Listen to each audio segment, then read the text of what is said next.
Welcome to Penrose Learning, where we make understanding easy. You start by installing or updating Google Lens so the shortcut exists. This saves time. Once done, open Lens and grant camera and microphone permissions so the shortcut can launch with full access. Make sure you run the app once. This initializes settings and cache.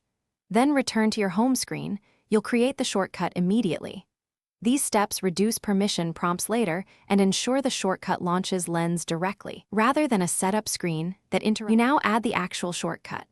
First, long press any empty area of the home screen and choose Widgets or Shortcuts. This works on most Android launchers. Next, locate Google Lens or the Lens shortcut inside Google App Widgets, then drag it to the desired page, hold, position, and release. If a widget option appears, choose the compact shortcut for a single tap launch.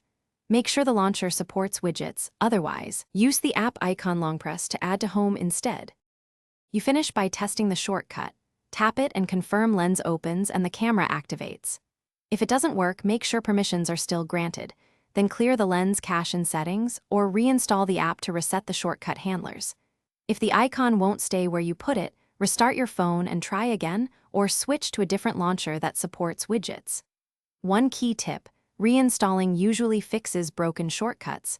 Use that before deeper troubleshooting. Thanks for watching. If this was helpful, leave a like and consider subscribing. See you next time.